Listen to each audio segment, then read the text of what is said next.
Número 2 de shock trauma, lo que concierne al monitoreo hemodinámico y manejo de shock circulatorio.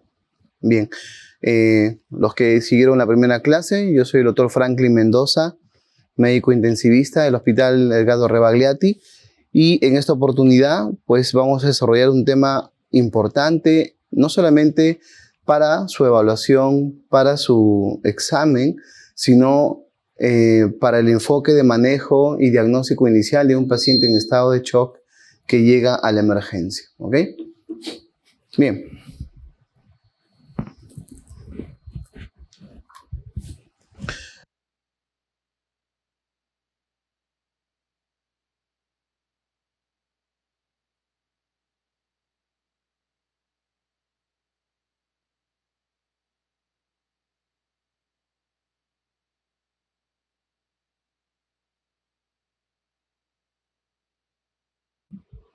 Bien, el paciente que está con estado de shock experimenta variación en algunas constantes, ¿no? Algunos componentes de la fisiología cardíaca. Tenemos en esta representación el gasto cardíaco, el cual depende de la frecuencia cardíaca, ¿no?, por el volumen sistólico.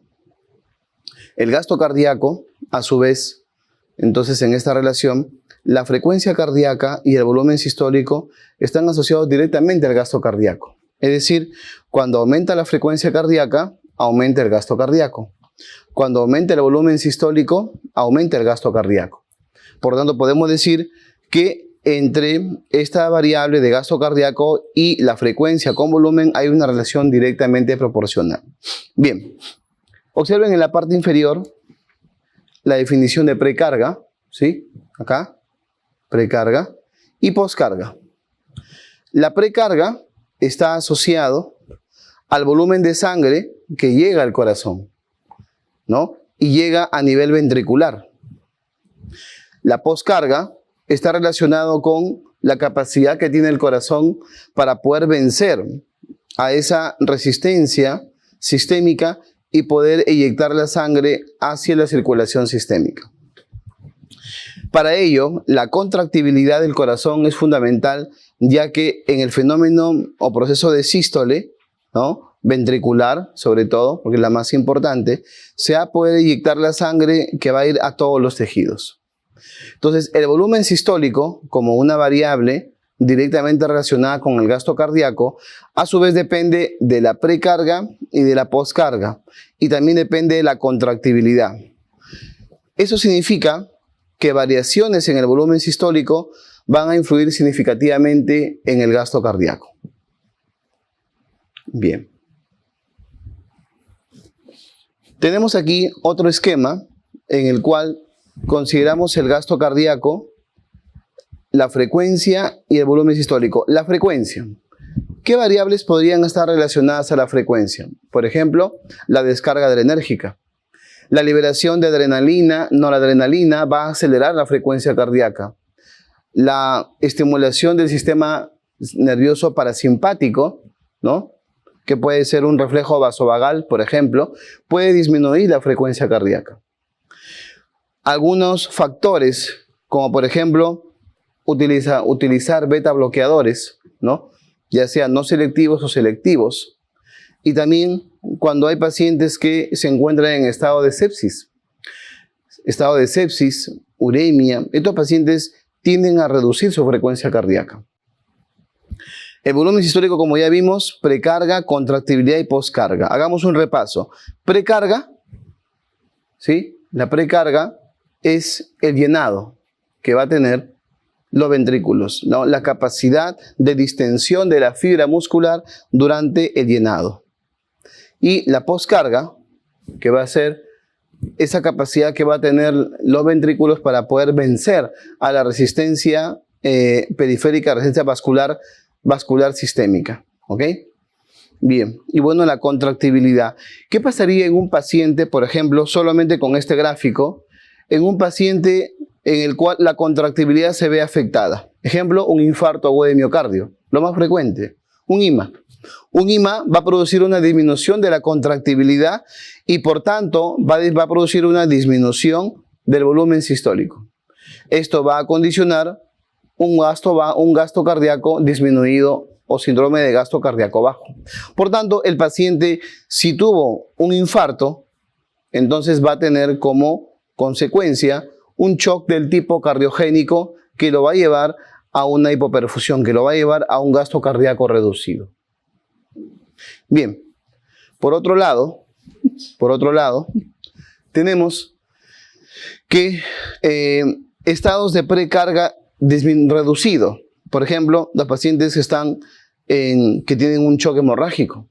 El paciente en choque hemorrágico, un politraumatizado, accidente de tránsito, hemoperitoneo, ¿no? O hemotórax a presión, ¿no? Esos pacientes, o una fractura, esos pacientes van a disminuir la cantidad de sangre que llega al corazón.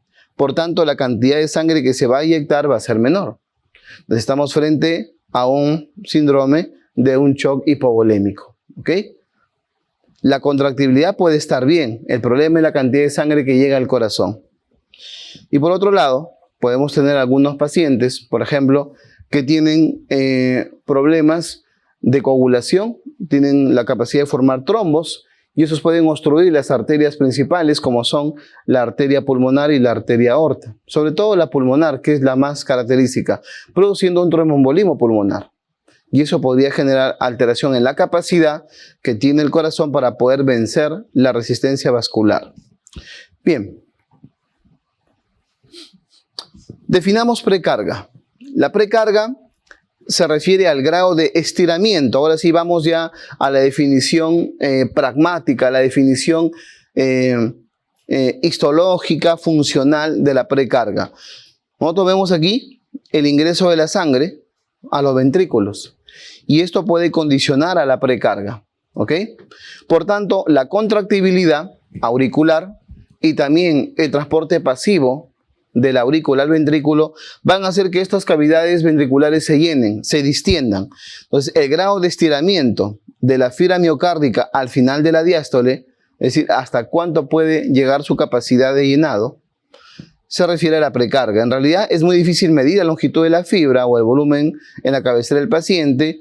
Se ha considerado medir la presión necesaria para llenar ventrículos, que es la presión de llenado ventricular izquierdo, ¿no? Era una medida aceptable el volumen telediastólico ventricular izquierdo o de la longitud de la fibra. Es decir, tenemos dificultades para medir fibras, pero podemos medir las presiones de llenado al final de la diástole. Y en este caso, del llenado del ventrículo izquierdo, que es el más importante, acá. ¿Ok? Con esto lograríamos entender cuánto de volumen, ¿no?, ha llegado, cuánto de volumen por diferencia de presión se ha dado como constantes físicas, y esto permitiría entender cómo va a ser la fisiología de la eyección ventricular, que finalmente es el objetivo. El objetivo es cuánto de volumen sistólico voy a inyectar para poder lograr mi objetivo. ¿Y cuál es el objetivo? Que la sangre vaya por la aorta a todos los tejidos. Bien, pero si ustedes observan en este gráfico, acá está la presión y el volumen, llega un momento en el cual, por más que apliquemos más presión, el volumen no va a variar significativamente. Por tanto, los grados de hipertensión arterial crónica, por ejemplo, que pueden producir hipertrofias severas a nivel de la cavidad ventricular, puede incluso hacer que la variabilidad de volumen ya no dependa netamente de la presión de llenado, sino de esa capacidad ya de disminución que hay por el tema de la remodelación cardíaca. ¿Ok? Entonces, no es igual analizar esto en una persona joven que en una persona adulta. Son variantes que hay que tener en cuenta. Bien, el otro factor es la poscarga.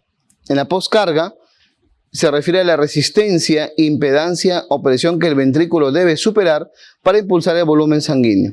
La poscarga está determinada por una serie de factores: el volumen y la masa de la sangre, correcto, tamaño del ventrículo y espesor de su pared, y la impedancia de la red vascular. Este es el valor en el cual se puede calcular la resistencia vascular sistémica. Considera variables como la presión arterial media, la presión arterial diastólica o de la aurícula derecha, un factor ¿no? Una constante de 80 y el gasto cardíaco.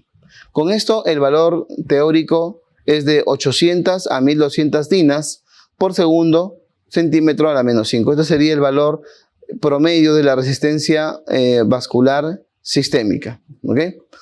Y ustedes observan aquí la función o rendimiento ventricular con respecto a la postcarga y la resistencia. Efectivamente, si aumenta la postcarga, si aumenta la dificultad para poder eyectar el volumen sanguíneo, entonces el volumen que vamos a eyectar va a ser menor. A mayor capacidad de vencer la resistencia vascular sistémica, vamos a eyectar un mejor volumen. Bien, vamos ya entrando un poco al concepto del manejo del shock, y este es un punto clave para culminar esta explicación fisiológica de la onda de pulso. La resistencia vascular periférica y la ley de Poiseuille, en la cual la resistencia es directamente proporcional a la longitud del vaso e inversamente proporcional al área o superficie que hay, ¿no? Es decir, al diámetro. La resistencia depende de la longitud sobre el diámetro del mismo. Entonces, ¿eso qué quiere decir? Que cuando tenemos un menor diámetro, la resistencia va a ser mayor. Tenemos un mayor diámetro, la resistencia va a ser menor. La resistencia en un vaso grande, como por ejemplo la arteria aorta, obviamente comparándola con la resistencia en una de sus ramificaciones, va a ser esta mayor. Y eso es entendible fisiológicamente porque la sangre tiene que avanzar, ¿no?, en la distribución arterial en forma divergente. Entonces, a medida que va avanzando, el flujo sanguíneo tiene que llegar al tejido, que es el objetivo. Por tanto, tendremos a menor diámetro una mayor resistencia. Esta es la ley que estamos observando aquí. Por ejemplo, este es un vaso con un diámetro, ¿no? Y este es un vaso con un diámetro menor. En este la resistencia es menor y en el último, acá, en su división, la resistencia va a ser mayor. Bien. ¿Alguien me podría decir qué es el shock? ¿Me podría definir qué es el shock? Así como la insuficiencia respiratoria es la incapacidad que tiene el sistema respiratorio para poder realizar intercambio gaseoso, porque ese es el fundamento. Los pulmones necesitan diferentes factores para poder ingresar oxígeno y para poder eliminar el CO2. Esa es la base del diagnóstico de la insuficiencia respiratoria. El diagnóstico es gasométrico. En el caso del shock también, la definición es una definición basada en la incapacidad que tiene el sistema cardiovascular para poder proveerle a los tejidos oxígeno y nutrientes. Es decir, los diferentes órganos a nivel tisular están esperando oxígeno, están esperando nutrientes, ¿ok? Pero si el sistema cardiovascular no es capaz de llevarle a ese tejido, a esa célula, el oxígeno y nutriente que necesita, entonces eso es shock, ¿ok? Nosotros lo conocemos más el shock por la presión arterial baja, pero puede haber shock con presión normal. Puede haber estado de shock con una presión incluso aumentada. Entonces, el valor de la presión arterial por sí solo no define el shock. El shock es la incapacidad del sistema cardiovascular para proveer oxígeno y nutrientes a los tejidos, condicionándolos a disfunciones orgánicas. ¿Qué pasa si no le doy yo el oxígeno y el nutriente al riñón? Voy a producir una falla renal aguda. Si no le doy el oxígeno y el nutriente al hígado, voy a producir una falla hepática aguda. Si no le doy al tubo digestivo, una insuficiencia intestinal aguda. Es decir, voy a producir diferentes fallas orgánicas porque no le voy a proveer el oxígeno y nutrientes. ¿Ok? Y va a disfuncionar estos órganos. En terapia intensiva, cuando el paciente está crítico, los órganos que más disfuncionan en forma aguda, bueno, los que están ahí, los pulmones, ¿no? El sistema respiratorio que debe recibir soporte ventilatorio asistido, ventilación mecánica, el sistema cardiovascular que requiere medicamentos para poder generar contractibilidad del corazón y aumentar la presión arterial, el sistema renal que requiere diuréticos e incluso terapia dialítica para poder continuar con la funcionabilidad debilitada probablemente por el estado de shock del riñón, y así sucesivamente. Entonces, podemos considerar que la definición de shock está en la microcirculación. Observen este gráfico. En este gráfico, lo que podemos evidenciar, ¿no? Lo que podemos evidenciar es que tenemos la célula endotelial, ¿ok? Tenemos aquí células endoteliales, tenemos un intersticio, y este es el vaso a nivel de la microcirculación, ¿ok? Puede ser una vénula que se convierte en arteriola, una arteriola que va a culminar y formar una vénula a nivel capilar, ¿no? Estamos hablando de las ramificaciones, pueden ser arteria-arteria, ¿no? Que existen en algunas partes, sobre todo a nivel renal. Entonces, estas células, entre ellas hay un espacio. Ese espacio se llama espacio, ¿no? Es el espacio intercelular, ¿no? Algunos también llaman transcelular, ¿no? Es un espacio en el cual se puede intercambiarse sustancias entre el intersticio y el intralumen. ¿Qué es el intralumen? El intralumen es lo que está dentro del vaso sanguíneo. ¿Qué hay dentro del vaso sanguíneo? Está el flujo sanguíneo, la sangre, ya sea arterial o venosa. Esta sangre va a proveer nutrientes al intersticio, donde están los tejidos y las células. Y también el intersticio le va a proveer desechos metabólicos que la célula está produciendo. ¿Ok? Entonces, el intercambio de sustancias entre el intraluminar y el intersticial es lo que va a determinar, ¿no?, la capacidad del sistema circulatorio para poder proveer oxígeno a los tejidos. Ahora, observemos aquí, hay otras variables. Acá hay una presión oncótica, ¿no? Esta es la presión oncótica que depende de las proteínas, se llama presión oncótica plasmática, ¿no? Y también hay una presión oncótica intersticial. Tenemos una presión hidrostática capilar y una presión hidrostática intersticial. Es decir, existe una variabilidad de 4 presiones, diciéndolo desde el punto de vista matemático, porque aquí hay más participación de otro tipo de componentes, pero de manera práctica podemos decir que hay 4 tipos de presiones en las cuales la variación de estas va a permitir el intercambio de sustancias entre el intersticio y el intraluminar. Pregunta, por este espacio que está entre la célula endotelial, ¿no?, o a través de la célula endotelial, ¿no?, ya sea transcelular o ya sea a nivel lateral, habrán sustancias que no pueden atravesar. Por ejemplo, proteínas de elevado peso molecular. Por aquí no puede atravesar la albúmina, por ejemplo, porque la albúmina es una proteína, ¿no?, intraplasmática principalmente. Y gracias a la albúmina tenemos la presión oncótica de la sangre. ¿Qué puede intercambiarse? Electrolitos, a través de la célula, oxígeno, ¿no?, nutrientes. Eso se puede intercambiar a través de este punto, ¿ok? Pero células, por ejemplo, leucocitos, ¿podrán pasar a través de este espacio? No. No van a poder, ¿no? Incluso eritrocitos. Pero ¿qué pasa si este espacio se lesiona? ¿Qué pasa si esa unión de células aumenta su tamaño? Por ejemplo, paciente que está en sepsis grave, una infección severa, un COVID. Esto se destruye, se lesiona. Y a través de eso ya pueden salir sustancias que deberían estar dentro de la sangre, como por ejemplo la albúmina. Si la albúmina se pierde y hay fuga capilar, eso se llama fuga capilar.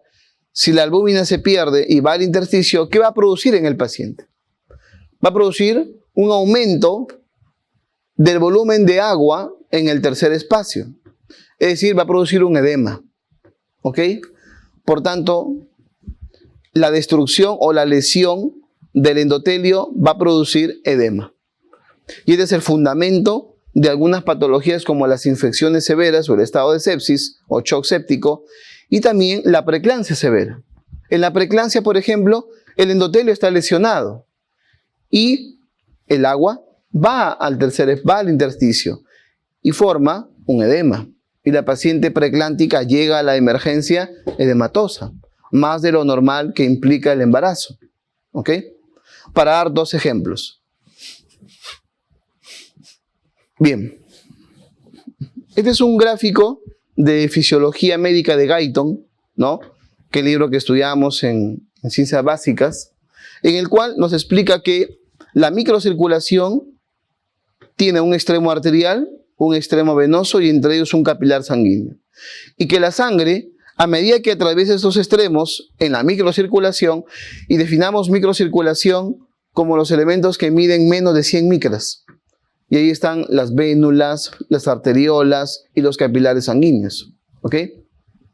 Entonces, este intraluminar, este volumen de sangre, va a atravesar estos componentes y al mismo tiempo va a hacer intercambio de sustancias con los tejidos. Acá está el intersticio. Y en el intersticio y luego en la célula. Es decir, va a haber un líquido extracelular y un líquido intracelular. El extracelular está formado por el intersticio más el intraluminar, porque este intravascular también es extracelular. Este intersticio, que es el que está inmediatamente rodeando a la célula, también es extracelular. De ahí que podemos decir que el líquido extracelular está formado por el intravascular más el intersticial. ¿Ok? Bien.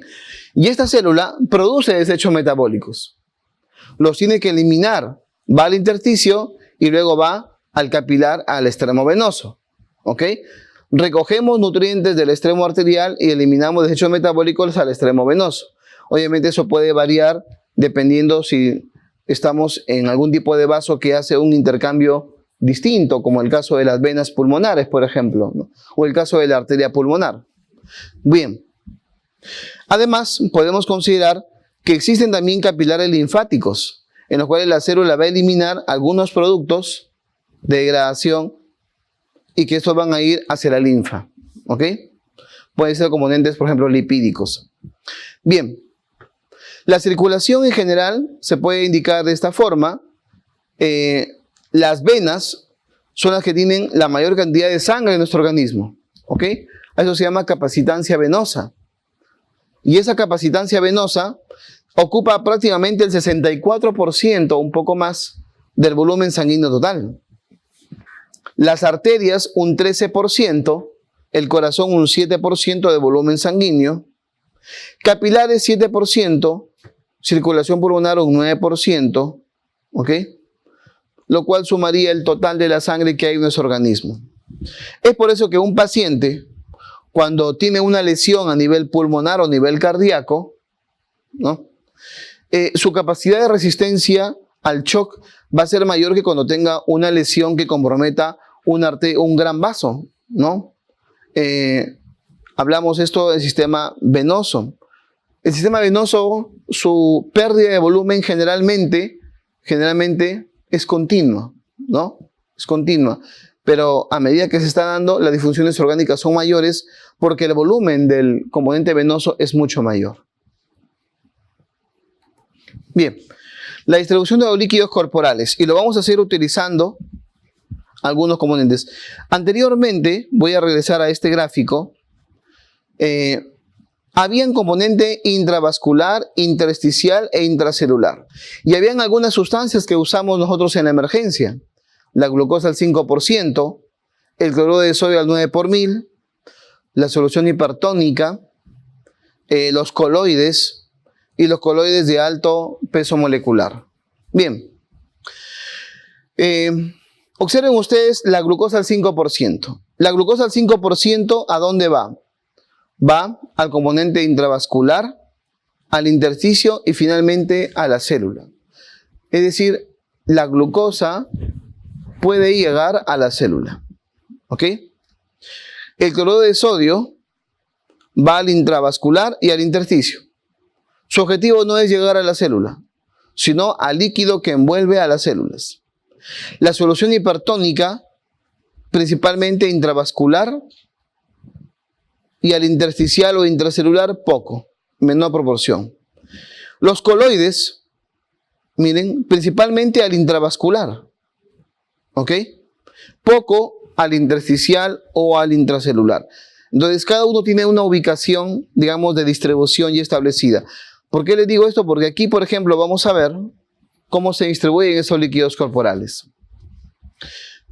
Los coloides, miren, van hacia el compartimiento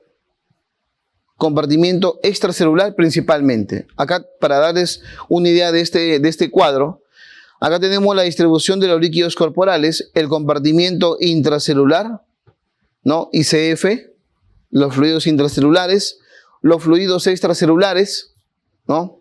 El SF, de los cuales plasma son 3 litros y células rojas son 2 litros. Por tanto, podemos decir que el compartimiento extracelular, en esta parte, en el componente intravascular, se distribuye así: 3 litros de plasma y 2 litros de células sanguíneas. Y el intersticio, en total, son 11 litros. Por tanto, si queremos sumar la cantidad de volumen de líquido extracelular, ¿cuánto sería? 11 más 3. Las células no son fluidos, no se cuentan. 11 más 3, 14 litros. Por eso aquí aparece el número 14. Es decir, 14 litros en el extracelular y 28 litros en el intracelular. Como ustedes ven, hay una relación aparentemente de 2 a 1. Es decir, existe más líquido dentro de la célula que fuera de la célula. ¿Ok? Por otro lado, ¿de dónde salen estos valores? El 14 y el 18.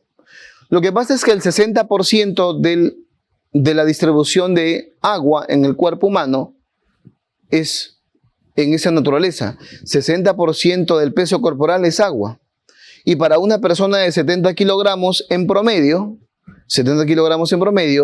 el 60% de 70 me da 42 litros.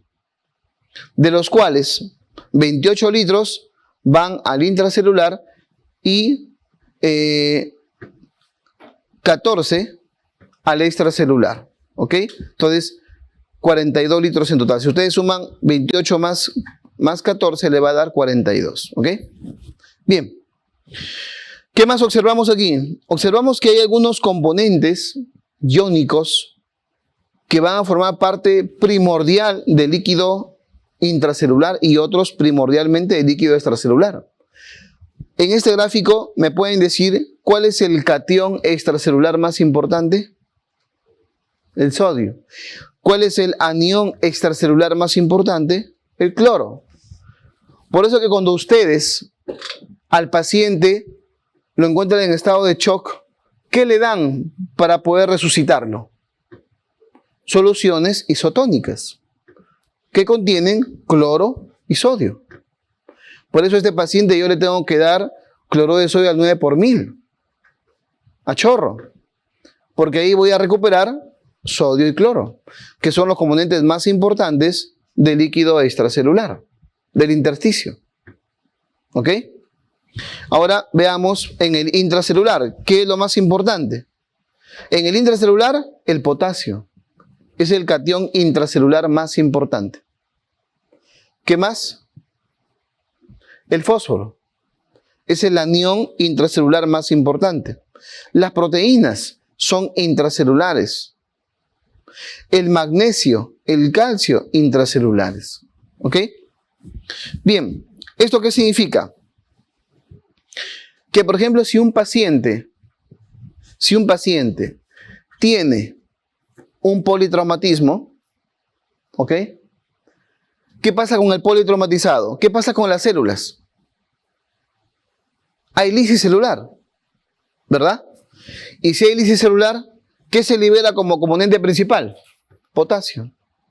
Por tanto, los pacientes, por ejemplo, que son politraumatizados, llegan a la emergencia, ¿no? Y están haciendo una disfunción renal aguda, ustedes tomen a esos pacientes una creatinquinasa total. Va a estar súper elevado. ¿Por qué? Porque ese paciente ha generado lisis por la caída, ¿no? Contusiones musculares, sobre todo. Recuerden que el músculo es lo más abundante de nuestro cuerpo. Y eso genera una lisis celular. Hay destrucción, hay liberación de potasio. Entonces, un paciente con rhabdomiólisis e hipercalemia es un paciente en falla renal, cuya causa ha sido la rhabdomiólisis. Y el potasio se eleva por la consecuencia de la destrucción de la célula. Porque según lo que vemos en este gráfico, el potasio es el catión intracelular más importante. ¿Qué más observamos en ese gráfico? En el estado de shock. A veces hemos llegado a la guardia. Doctor, hay un paciente que está con 3 vasopresores. Está chocado. ¿Ok? Está muy grave. Correcto. El paciente está con noradrenalina en infusión, está con adrenalina en infusión, vasopresina en infusión. El corazón está compensado, la infección está controlada con los antibióticos, pero el paciente está en shock. Está en NPO también hace 2 días, por todo el estado crítico. Y el paciente se complicó, llegó a la emergencia y justo ha llegado a nosotros y está en una fase de shock de hace 6 horas. Severo. La pregunta será, ¿habrá alguna explicación metabólica para ese shock? Sí. Porque cuando no se produce energía en la célula, cuando no hay energía, hay estado de shock. Cuando la energía es escasa, hay estado de shock. ¿Por qué? Porque para producir energía, ¿qué necesito? Necesitamos oxígeno. Para producir ATP necesito oxígeno. Ya que la mitocondria, en la cadena transportadora de electrones, ¿no? Allí estamos esperando al oxígeno. ¿Ok? Y con el transportador y con los componentes transportadores de electrones, el oxígeno, y ahí recién gira la ATP sintasa y produce ATP. Pero ¿qué pasa en el estado de shock? Hay deficiencia de oxígeno. Hay una vía aeróbica disminuida, alterada. La producción de ATP en un estado de shock es muy bajo. Se producen 2 ATPs por cada degradación de glucosa. Mientras que en el estado aeróbico, en el estado donde no hay shock, se producen 36 ATPs. Por lo tanto, podemos decir que la deficiencia de energía está presente en el estado de shock. Y de estos componentes, pregunto, ¿cuál es el que me indica energía? ¿Magnesio, proteína, potasio o fósforo? Fósforo, correcto. Le hemos dosado fósforo a estos pacientes. ¿Y qué hemos encontrado? El valor del fósforo en promedio es de 2.5, promedio, ¿no? De 2.5 a más. Ese es el punto de corte mínimo. 2.5 a 4.5, 5. Y a veces el fósforo ahí está en 0.5, 0.4. Hasta 0.3 he encontrado yo de fósforo. Es decir, ese paciente ya no tiene capacidad de formar energía. Entonces, ese paciente puede hacer paro. Puede hacer paro. No tiene energía. El paro no solamente es por alteración cardíaca eléctrica o funcional, también puede ser por falta de energía. ¿Ok? A ustedes, por ejemplo, ustedes están constantemente generando producción de energía para todo lo que tienen que hacer, todos nosotros. Entonces, en este caso, en el estado de shock, el fósforo está disminuido y eso condiciona a un estado de que la célula muscular no se puede contraer. Le reponemos fósforo, le pasamos el fosfato, ¿no? Potásico, hacemos los retos respectivos, controlamos a las 4 o 6 horas y wow, el paciente mejora. Ya sale de un vasopresor, para entregar la guardia sale de otro vasopresor, lo recibimos con 3 vasopresores, lo entregamos con 1 nada más. Mejoró el paciente. Solamente dosando el fósforo, porque el fósforo es energía y en el estado de shock hay deficiencia. Conclusión, cuando un paciente esté en estado de shock y no responda al tratamiento médico habitual, dosen fósforo. ¿Ok? Están en la emergencia. Todos los hospitales tienen fósforo en la emergencia. Dosen fósforo que van a encontrar una gran respuesta. Doctor, pero ya, el fósforo está bajo. ¿Y ahora qué hago? Para poder reponerlo tengo que utilizar un catéter de nodo central. El paciente en estado de shock ya está con vía central, porque está usando vasopresores. Por ahí puede recuperar el fósforo de manera rápida. ¿Ok? Bien. Nosotros hacemos el reto de fósforo, colocamos una ampolla en 100 centímetros de cloruro, lo pasamos a 30 cc por hora, lo monitorizamos, eso sí, este manejo de reposición de fósforo se hace en UCI, para monitorizar la función cardíaca y con eso con 2 o 3 retos de fósforo mejora el paciente clínicamente. ¿Ok? Entonces, shock también es deficiencia de energía. Sáquense de la cabeza que shock solamente es presión baja. Estamos explicando algo que probablemente ustedes lo desconocían, que es la disfunción energética mitocondrial que explica el shock. ¿Ok? Porque si la mitocondria no produce energía, disfunciona y se destruye. Y esa célula pierde su fuente energética. Y por tanto la célula también disfunciona. ¿Ok? Bien. Tenemos esta representación que es electrolitos y medio interno en el shock. Observen este gráfico. El pH de 7.35 a 7.45, el sodio es 140, el sodio es extracelular más importante, ¿ok? El cloro es extracelular más importante, el calcio comparativamente al intracelular también, el bicarbonato comparativamente al intracelular también, ¿ok? Y es por ello que cuando el paciente está con deficiencia de bicarbonato y yo le hago una reposición, ¿qué voy a lograr? Estabilizar el pH del medio extracelular. Porque el bicarbonato principalmente es extracelular. ¿Ok? Y eso debo tener en cuenta a la hora de hacer la reposición. Bien, ¿cómo se van a distribuir estos electrolitos? Bueno, hay una fórmula que lo resume muy bien a los más importantes y es la osmolaridad plasmática. La osmolaridad plasmática se mide en milosmoles por litro. 2 veces el sodio más la glucosa entre 18 más la urea entre 6. La osmolaridad plasmática es atracción del agua por los solutos. ¿Y cuáles son los solutos osmóticamente activos? La glucosa, la urea, ¿ok? La hiperglicemia, ¿no? La hiperazoemia, paciente diabético descompensado o paciente renal. Esos electrolitos cumplen un rol importante, estas moléculas, estos solutos, pero la que cumple el rol más importante es el sodio. Tal es así que la variación de sodio puede impactar casi en un 90% esta fórmula. ¿Ok? La osmolaridad promedio es de 280 a 310. ¿Cuál es el valor de sodio promedio? El sodio, su valor va de 140 más menos 5. Es decir, 135 a 145. Por debajo de 135, hiponatremia.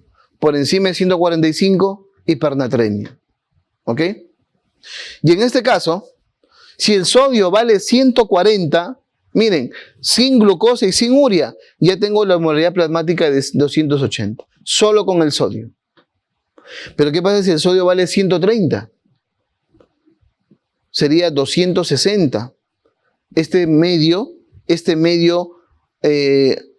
orgánico va a ser un medio hipotónico. ¿Ok? Si la glucosa y la urea son el mismo valor, glucosa, por ejemplo, hay que ponerle 90, ¿no? 90. Me saldría esta división 5. Y la urea hay que ponerle 30, me saldría 5. 5 en promedio, estamos hablando de valores normales. De a 10 más 280, ahí está los 290. ¿Ok? Pero si esto es 130, me va a faltar, voy a llegar a una osmolaridad de 270. Y si esto sería 120 el sodio, ¿cuánto sería la osmolaridad plasmática? Considerando esos valores de glucosa 90 y urea 30. Me saldría 250. Pregunta, ¿qué pasaría con una persona que tenga una osmolaridad de 250? ¿Cómo significan o cómo ustedes imaginan a esa persona que llega a la emergencia? ¿Llegará convulsionando? ¿Sí? Porque está en una hiponatremia severa. Cuando el sodio es menor a 125, hay riesgo de convulsión. Cuando es menos de 120, hay alta probabilidad de convulsión. Cuando llega un paciente a la emergencia convulsionando, no solo piensen en epilepsia, también pueden pensar en hiponatremia. También pueden pensar en hipoglicemia. ¿Ok? También, porque estos pacientes van a tener alteraciones metabólicas que pueden explicar esa condición. Por eso, cada vez que un paciente llega a la emergencia convulsionado y ustedes no lo conocen, y no sabe nadie cuál es su historial médico, ok, vamos a controlar la convulsión, pero tómele inmediatamente un hemoglucotex y tómele una muestra de gasometría para tener una idea de cuánto está el sodio. El AGA sale en 5 minutos. Si esperan el valor de electrolitos séricos puede demorar hasta 2-3 horas. El AGA sale en 5 minutos. Ahí pueden tener una idea de cómo está el sodio y de acuerdo a eso plantear un diagnóstico. La diferencia del sodio arterial y del sodio sérico existe, pero no es muy alta. Nosotros lo vemos en el día a día en el hospital. Incluso hay escuelas que utilizan el sodio de la gasometría para tomar decisiones. ¿Ok? Volviendo al tema, entonces el sodio es el principal componente para la osmolaridad plasmática. Respuesta a la acidemia en el shock. Cuando hay acidosis, es una característica fundamental. A ver, paciente, ¿cómo estará este paciente? A ver, paciente que ha sangrado 3 litros. Hemoperitoneo. ¿Ok? Pasa a la UCI. Durante esas operaciones le han repuesto fluidos, sangre. ¿Ok? Vamos a ser más trágicos. Ha perdido 5 litros de sangre. La cantidad de sangre de una persona adulta son 5 litros aproximadamente. Este paciente ha tenido una cirugía de tórax, un tumor. Lamentablemente el tumor envolvía a una rama de la arteria aorta y empezó a sangrar el paciente. Una rama directa, grande, de gran calibre. El paciente sangró 5 litros. No había la cantidad de sangre necesaria en esa institución. Le pasaron fluidos, cristaloides, gelatinas, cristaloides, ¿no? Poligelino, gelofuscine, cloruro de sodio. Muy bien. El paciente pasa a la UCI. Lactato, 10. Lactato 10. Presión, 70-35. Noradrena y vasopresina en dosis altas, 20 cc, 25 cc por hora. Paciente midriático, no despierta. Pregunta, ¿ese paciente está en acidosis o no? Bicarbonato de 12. Lactato de 10. ¿Qué les parece a ese paciente? Pregunta, ¿estos son casos reales? Sí, eso me pasó a mí en una guardia, en una institución X. Y me dijeron, doctor, no tenemos sangre por si acaso. No hay sangre, se acabó la sangre, no pensamos que iba a sangrar 5 litros. ¿No? Están viniendo más donantes, pero el tiempo y la hora, ¿cuánto tiempo está en shock el paciente? Yo le puedo pasar al siguiente día 20 paquetes lobulares, pero en el momento hay un punto clave que lo vamos a ver que se llama el tiempo valioso, la hora valiosa en el shock hemorrágico, que son los primeros 30 minutos a la primera hora. Si tú en ese tiempo no repones volumen, el paciente posteriormente a eso, su mortalidad es muy alta, a pesar de que tú luego le transfundas todo lo que necesite. ¿Ok? Bueno, este paciente se hizo el manejo de shock. Utilizamos, como hemos visto en el gráfico, cristaloides, coloides, y iban llegando un paquete, 2 paquetes lobulares. Lo que llegue en sala le pasaron solo 3 paquetes, nada más.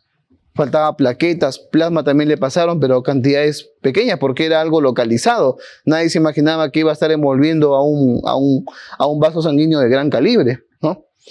Bueno, este paciente a las 4 horas del manejo del shock despertó. Su lactato de 10 a las 4 o 6 horas estaba en 4. Y a las 12 horas el lactato estaba en 2.5. Ese paciente se fue de alta a la semana, lúcido, despierto, ¿no? La verdad, fue un milagro. Aparte del manejo que recibió, un milagro que justo en el manejo de shock fue tan inmediato y tan rápido desde sala de operaciones, incluso UCI, que los daños neurológicos severos no se evidenciaron. Pero sí quedó con un cuadro, digamos, de respuesta emotiva un poco alterada. Esperemos que eso lo pueda recuperar, pero clínicamente no hubo déficit y no quedó en algún estado de mayor compromiso neurológico. Entonces, el manejo del shock. Doctor, yo estoy en mi centro de salud, estoy en un lugar donde solamente tengo cloruro nomás. ahí no existe, y ha llegado un paciente con una fractura de fémur, ¿qué hago? Nos pasa en el serón, es muy frecuente, ¿no? Entonces, tenemos que actuar rápido, usar todo lo que se pueda y derivar a una entidad de mayor resolución. A veces es muy difícil, pero el manejo del shock tiene que ser inmediato. Con estos conocimientos básicos, todos tenemos bicarbonato, todos tenemos cloruro, ¿no? Y hay que hacer monitoreo estricto en los pacientes. Bueno, ya luego iremos viendo, esto no se aplica para todos los tipos de shock.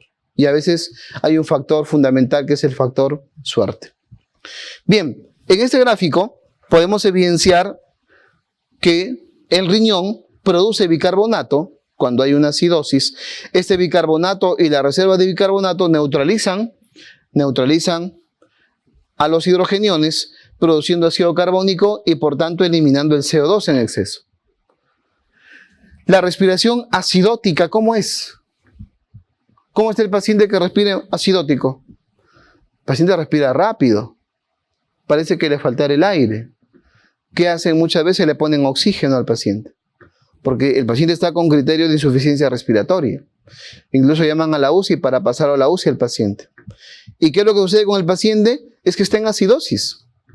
¿Y cuál es el manejo fundamental de la acidosis en estado de shock? El número 1, pasarle volumen.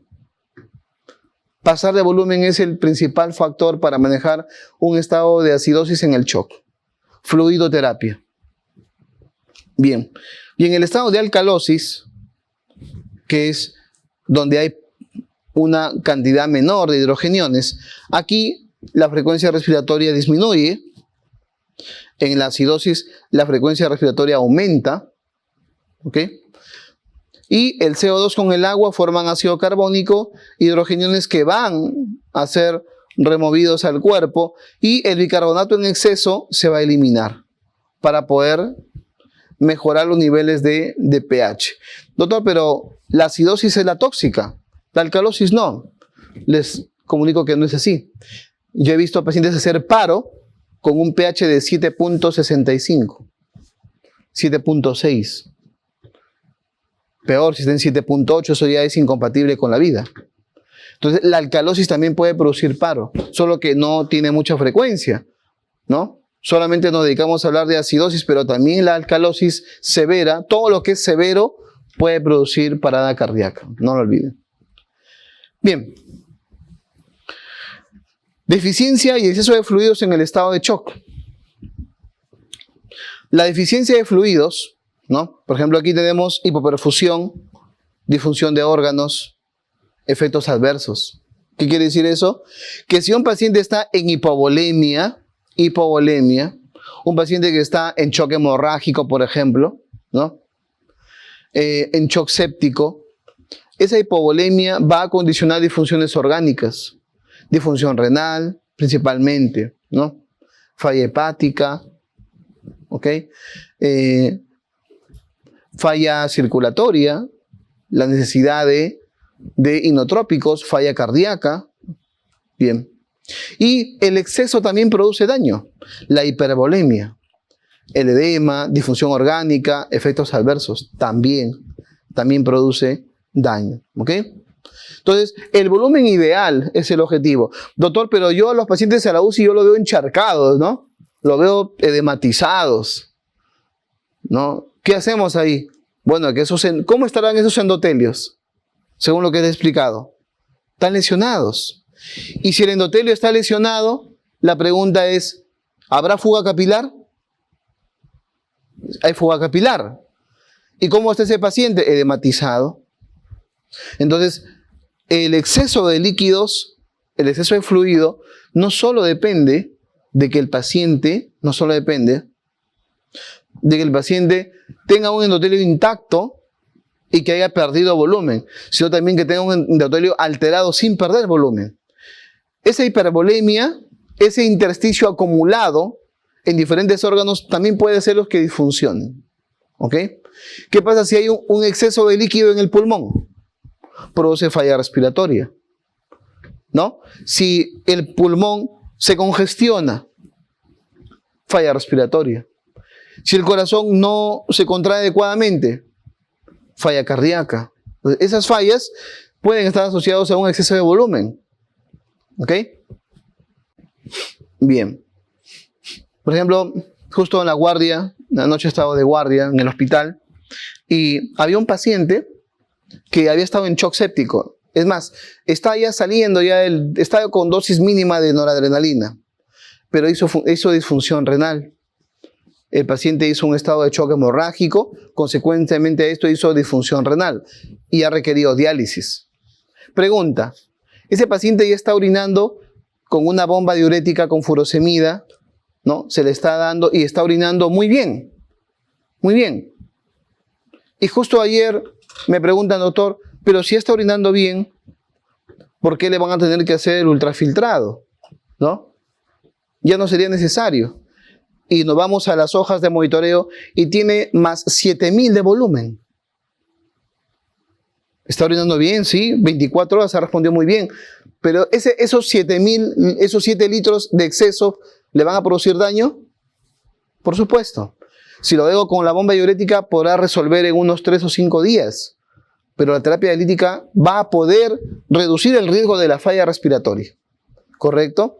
O sea, el exceso de volumen que tuvo que darse porque el paciente estuvo muy grave y se le dio reto de fluidos y diferentes estrategias terapéuticas, ahora sí tenemos que hacer terapias para poder evacuar, ¿no?, en el menor tiempo posible el exceso de volumen. ¿Ok? Son decisiones que tienen que ver con un paciente, no con todos los pacientes. Por eso la medicina debe ser guiada hacia un paciente. No lo olviden, tiene que ser individualizada. Cuando ustedes hacen una terapia en sus pacientes individualizada, es decir, orientada a un paciente, van a tener mejor éxito que si lo aplican a ese paciente como si fuera los demás pacientes. ¿Ok? Bien. Entonces, en el endotelio, ya no voy a hablar mucho. Si el endotelio aquí hay un endotelio sano. Y aquí tenemos dificultad de estas partículas, ¿no?, proteínas, para poder ingresar o atravesar ese endotelio. Esta capita de acá está grande, que es el glucocálix. El glucocálix, señalización, el endotelio íntegro, y miren las proteínas, no pueden salir. Están ahí. Pero ¿qué pasa cuando este glucocálix se daña? Se lesiona el endotelio. Las proteínas ahora sí se pueden escapar. Hay fuga capilar y por lo tanto hay pérdida de albúmina, lo cual condiciona a estado de shock. Esa fue una pregunta de examen. Principal mecanismo de pérdida de albúmina en el paciente en shock. Y el principal mecanismo no es la disminución de formación de albúmina en el hígado, no es que a nivel intravascular hay trombosis a nivel de la circulación. Son factores, sí, pero la principal causa de pérdida de albúmina en un paciente en shock es el daño endotelial, la fuga capilar y por lo tanto la fuga de albúmina. Bien, y eso lo vemos en este gráfico. Miren, hay una presión capilar que está constantemente permitiendo el intercambio de agua. Hay una presión gótica que está constantemente también controlando la distribución de componentes proteicos, sobre todo a nivel intravascular. Pero cuando estos se ven alterados, la presión oncótica cae porque el endotelio se lesiona, hay pérdida de albúmina, por tanto hay mayor filtración capilar y eso produce mayor edema.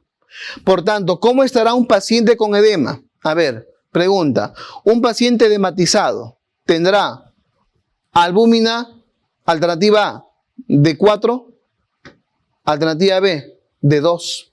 ¿Cuál será su nivel de albúmina de un paciente edematizado? ¿4 o 2? 2. Porque la hipoalbuminemia, generalmente, la hipoalbuminemia acompaña al edema generalizado por la fuga capilar. ¿Ok? Esa es la explicación de la precarga en el estado de shock circulatorio. Las arterias pueden disminuir su volumen circulante siempre y cuando las venas lo hagan. Porque recuerden que las venas tienen la mayor cantidad de sangre en el organismo. Disminuye la cantidad de sangre a nivel de venas, llega al corazón menor cantidad de volumen, por tanto se eyecta, se produce menor cantidad de volumen sistólico que va a la circulación sistémica, y esto va a producir a nivel de los capilares una disminución del oxígeno y de nutrientes, condicionando a un estado de shock. Y en este caso, por ejemplo, la fisiología o la fisiopatología fue que hubo fuga capilar. Pasa al intersticio y forma el edema. Y el edema le quita líquido al compartimiento venoso. El edema le quita líquido al compartimiento arterial. ¿Correcto? A más edema, menor flujo sanguíneo, menor agua en el intravascular. Y nosotros lo que necesitamos es agua en el intravascular, para que esa agua vaya al intersticio y vaya a las células, y no se forme un tercer espacio dañino, ¿no? En exceso. En la postcarga, tenemos que vencer esa resistencia vascular sistémica, por tanto la arteria debe tener elasticidad. Esta variación de presión debe condicionar a vencer esta resistencia vascular sistémica y luego esto a poder ir a los diferentes tejidos de nuestro organismo. En el estado de shock va a depender mucho el tipo de shock, cómo responde la resistencia. Bien, si por ejemplo el corazón bombea poca sangre, el cuerpo manda un mensaje en el cual la resistencia aumenta significativamente. Y aumenta para poder lograr que se eyecte la mayor cantidad de sangre que sale del corazón. Entonces, a menor gasto, mayor resistencia. Es una relación que vamos a aprender, ¿no?, entre estas dos variables. ¿Ok? Bien. Cuando hablamos de función cardíaca, ¿no?, y congestión pulmonar, se nos viene a la mente el shock cardiogénico. En el shock cardiogénico lo que pasa es que el corazón no tiene la capacidad para bombear la sangre y el pulmón se ve afectado porque se acumula mayor cantidad de agua a nivel, ¿no?, de la membrana alveolo capilar, condicionando a un edema agudo de pulmón, condicionando a una congestión pulmonar y a una falla cardíaca. Entonces, en esta clasificación del año 77, Forrester relacionó dos variables, el índice cardíaco y la presión capilar pulmonar enclavada. Esto ha sido pregunta de examen en varias oportunidades, por si acaso, esta clasificación, en la cual el Forrester grado 1 es el paciente normal. Es el paciente, este gráfico, esta parte de toda la gráfica, esta parte tiene una buena función cardíaca y tiene una buena función pulmonar. Porque la presión de enclavamiento es menor a 18 y el índice cardíaco es mayor a 2.2, que son los puntos de corte. Excelente. ¿Qué pasa en el Forrester grado 2? En el Forrester grado 2, el índice cardíaco está conservado. El problema es la presión de enclavamiento capilar pulmonar, que es más de 18. Está prolongada. Por tanto, eso condiciona a que el paciente no va a poder liberar la cantidad de agua a nivel de la microcirculación para que ésta pueda continuar su trayecto hacia las venas pulmonares y luego hacia el ventrículo izquierdo. En el Forrester 3, aquí sí hay problemas. El corazón no bombea la cantidad de sangre adecuada. Hay una disminución del gasto cardíaco. Por tanto, hay una disminución del índice cardíaco, ya que el gasto y el índice son directamente proporcionales. Cae el gasto cardíaco, cae el índice cardíaco, y la clasificación de Forrester, su presión de enclavamiento también está reducida. Por tanto, el paciente en hipovolemia, pregunta de examen, ¿cuál es el patrón hemodinámico en un paciente en estado de shock hipovolémico? La respuesta fue índice cardíaco reducido y presión capilar pulmonar reducida, ¿no?, o normal. Cuando la presión de enclavamiento es normal y el índice cardíaco está reducido, estamos en la hipovolemia. Y cuando tenemos a un paciente con el índice bajo y con la presión capilar por encima de 18, ahí estamos en el shock cardiogénico. Esta clasificación, miren, a pesar de que es muy antigua, obviamente ha sido superada, sobre todo en cuanto a los valores. Ya no se habla de 18, ahora se habla de 16, por ejemplo, ¿no? Se ha reducido más o menos 2 a 3 milímetros de mercurio el tema de la valoración de la presión capilar pulmonar. Estamos hablando de que una presión capilar pulmonar por encima de 14, es decir, 15, 16, ya es una presión capilar anómala. ¿Ok? Pero lo que en los exámenes te viene, más que todo, es explicar si esta clasificación obedece a un shock cardiogénico, y es lo que vino en el examen. El paciente era una mujer operada de vesícula que pasó a la UCI, su índice cardíaco estaba decía, su gasto cardíaco está en 2.5. Imagínense, si el gasto es en 2.5, ¿cómo estará el índice? El gasto cardíaco de una persona normal es de 3 a 5. Aquí estaba, de 5 a 6. Y el índice cardíaco normal es de 3 a 5, y esta persona tenía 2.5 de gasto cardíaco. Ya con eso, su índice estaba por debajo de 2, inmediatamente. Y su presión de enclavamiento, decía la pregunta, estaba en 18, ¿no? Obviamente, considerando 18 a más, ya es el shock cardiogénico. ¿Qué tipo de shock es? Shock cardiogénico. Lo vamos a ver por ahí la pregunta, estoy seguro. Está en el pool de preguntas. Bien, entramos a la clasificación del estado de shock. Clasificación del estado de shock. Bien. A ver, observen ese gráfico, por favor.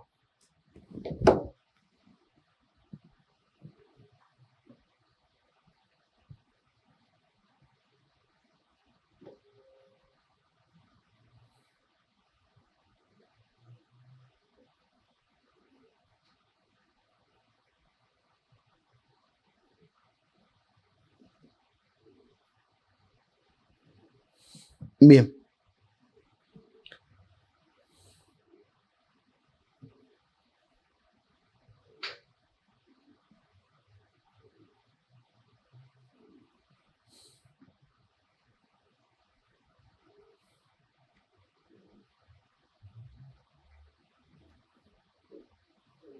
Bien. Bueno, entonces tenemos el shock obstructivo, el shock cardiogénico, el shock hipovolémico y el shock distributivo. Bien. El shock obstructivo se llama así porque hay una incapacidad del corazón para poder contraerse adecuadamente o para poder producir la cantidad de volumen sistólico que el cuerpo requiere. Entonces, puede hacer que haya algún factor externo que esté comprimiendo el corazón, o puede hacer que haya algún factor interno que no permita que el corazón eyecte la sangre. Con eso damos dos clasificaciones, con esa forma de analizarlo. Una es, por ejemplo, cuando se altera la función de llenado. Ejemplo, el neumotórax a tensión. El neumotórax a tensión comprime el ventrículo derecho, izquierdo, todo, desplaza el mediastino.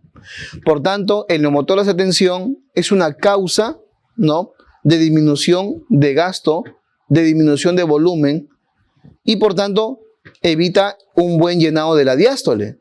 Si yo comprimo el corazón, no se va a llenar bien. Neumotórax a tensión. ¿Cuál es el otro que comprime? El otro que comprime es que el pericardio se llene de agua, de algún líquido, de sangre, líquido inflamatorio.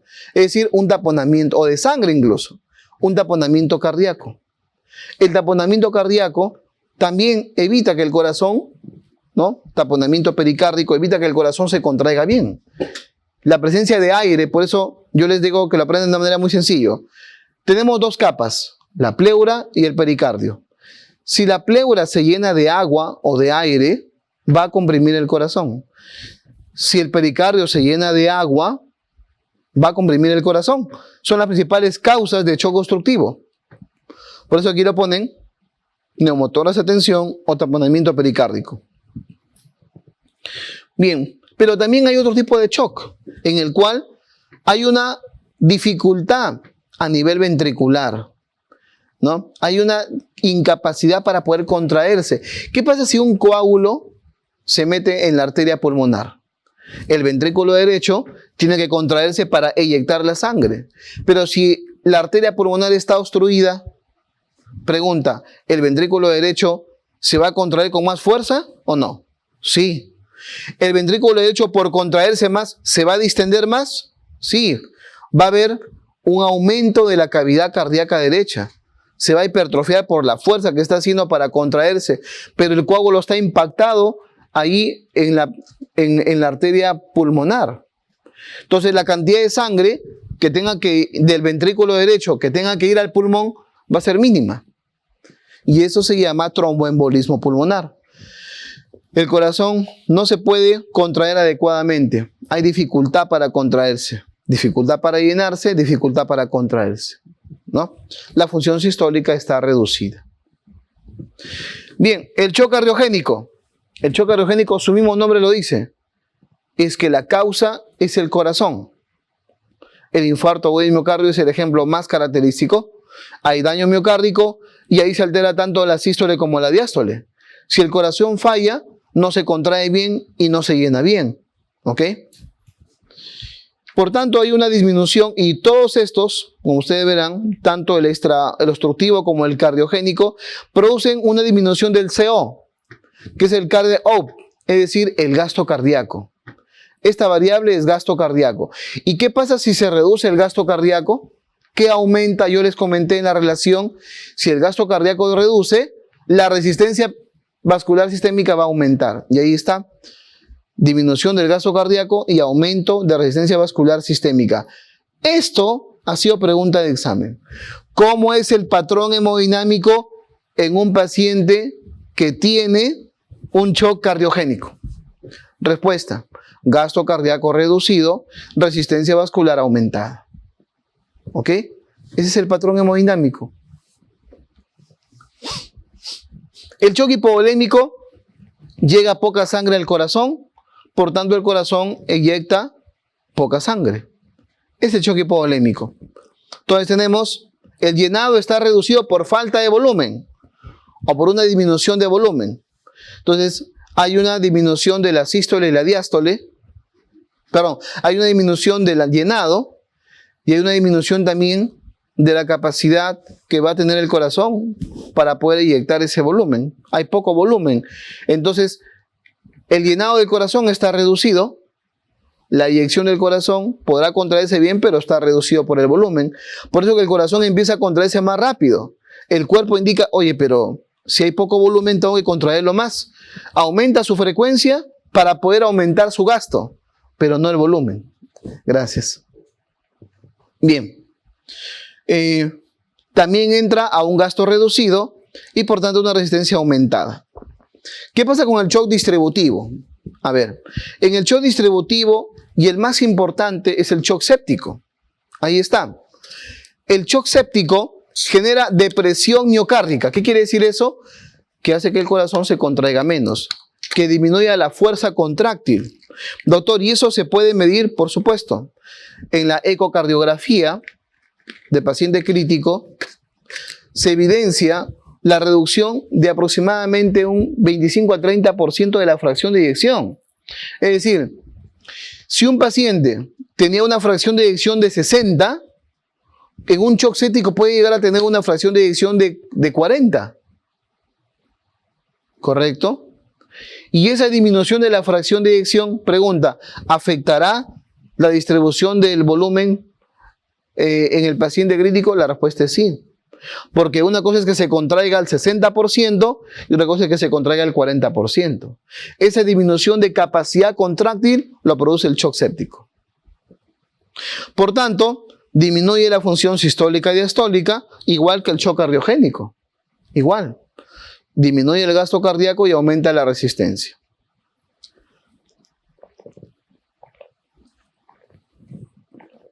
Pero también hay pacientes que hacen lo contrario, aumentan su gasto cardíaco.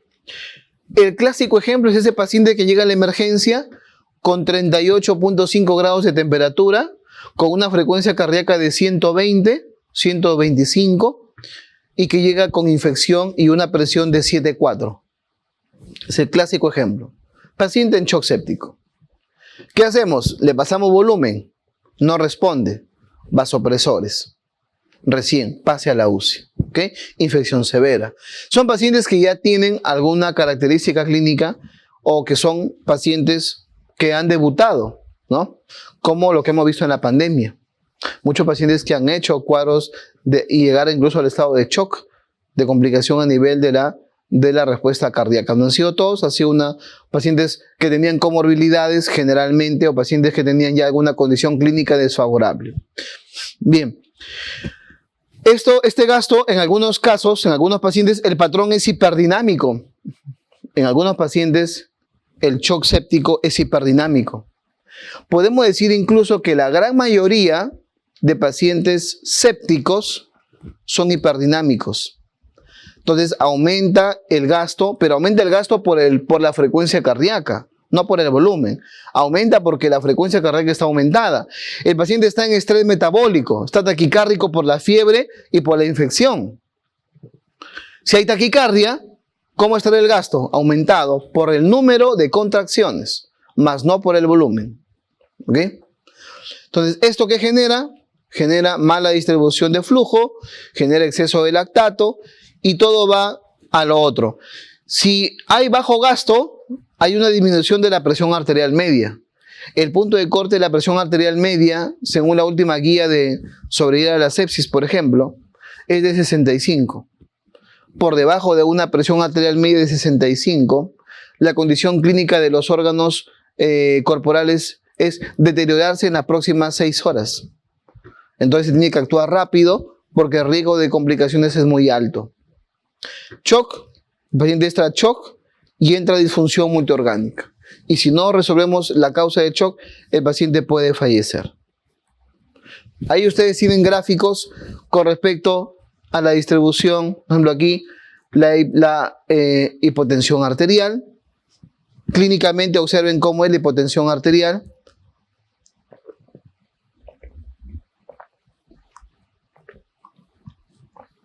Afecta al cerebro, correcto, afecta a la piel, afecta al riñón, el paciente está taquicárdico y el paciente eleva el lactato en sangre. ¿Ok? Bien. Tenemos que analizar si es una hipotensión aguda, porque la hipotensión aguda va a desencadenar un estado de shock circulatorio. ¿Ok? Ahí vamos a estimar algunas variables como son la saturación venosa de oxígeno, y esta saturación o el gasto cardíaco. Si el gasto cardíaco está normal o elevado, nos vamos al shock distributivo. Le dije que habían pacientes que hacían estado hiperdinámico, ¿no? Que hacían un gasto cardíaco elevado. Ok, entonces generalmente los pacientes con shock distributivo tienen gasto cardíaco elevado o normal. En cambio, los que tienen gasto cardíaco disminuido, los que tienen gasto cardíaco, el cardiac up o gasto cardíaco disminuido o saturación venosa que están en el mismo nivel, si están disminuidos, tenemos dos opciones. Que la presión venosa, la PVC o presión venosa central, esté baja, esté normal o alta. Si está baja, es porque el paciente recibe poco volumen. ¿Cómo se llama ese tipo de shock? Que recibe el paciente poco volumen, hipovolémico. Entonces, este es el shock hipovolémico. En cambio, cuando la presión venosa central está normal o está alta, tenemos ahí dos opciones. Tenemos el shock cardiogénico y tenemos el shock distributivo. ¿Ok? ¿Qué quiere decir eso? A ver, neumotoras, atención. Pregunta, ¿cómo estará el flujo sanguíneo que va a drenar cuello y cabeza? Está normal. Pero ¿qué pasa cuando va al corazón? Se encuentra que algo comprime el corazón. Entonces va a haber una regurgitación. Por eso que cómo va a estar las venas yugulares distendidas. Y eso va a hacer que aumente la presión venosa central. Por eso está aumentado el patrón en el shock obstructivo. Y en el shock cardiogénico, igual. El flujo de sangre va a ir al corazón. El problema es que el corazón no se puede contraer bien. Y si no se contrae bien, igual, ingurgitación yugular, distensión venosa, aumento de la presión venosa central, ¿correcto? Eso es al inicio del estado de shock. Entonces, por eso que se clasifican aquí los 4 tipos de shock. Y de acuerdo al gasto, como ustedes verán, es la clasificación. La variable que va a clasificar el shock es el gasto cardíaco. Ahí podemos encontrar la distribución en cuanto a la clasificación, ¿no? El gasto cardíaco es fundamental para el estado de shock. Y ese es el objetivo primordial en el estado de shock. Bien. Ahí está la clasificación. El shock distributivo, el shock hipovolémico, el shock cardiogénico y el shock obstructivo. ¿Ok? Bien. En el shock distributivo hay vasodilatación, por tanto cae la resistencia vascular sistémica. Cuando hay vasodilatación cae la resistencia y aumenta el gasto cardíaco. Shock hipovolémico, hay una disminución de la cantidad de volumen a nivel plasmático. Shock cardiogénico, hay una falla ventricular. Y el shock obstructivo, hay un taponamiento o una obstrucción, ¿no? Este gráfico lo resume de una manera muy sencilla la diferente clasificación del estado de shock. ¿Ok? Bien. Fases en el estado de shock. Bueno, en general hay que hacer la supervivencia. Primero, salvar la vida al paciente, optimizar el tratamiento, estabilizarlo y luego ya hacer que el paciente pase a una fase ya de compensación, ¿no? De estabilización hemodinámica. Pero primero es salvarle la vida. Y si yo quiero salvar la vida, ¿qué tengo que hacer? Tengo que darle fluidos, darle vasopresores, reponerle volumen sanguíneo si lo ha perdido para controlar el estado de shock. Luego, optimización, mejorar el gasto cardíaco, estabilización, prever el soporte orgánico y ahí disminuyendo progresivamente los vasopresores y la cantidad de volumen que el paciente debe recibir, y finalmente desescalando en los vasoactivos. Paciente con 3 vasoactivos es diferente a un paciente con 2 vasoactivos y es diferente a un paciente con 1 vasoactivo y a un paciente sin vasoactivo. El vasoactivo es lo que va a aumentar la presión arterial, ¿ya? Puede ser noradrenalina, adrenalina, vasopresina, dopamina, ¿no? O dobutamina, lo que hay en nuestro medio, lo que el paciente necesite, dependiendo del tipo de shock también. Esa es la clasificación del shock, pueden observar ahí.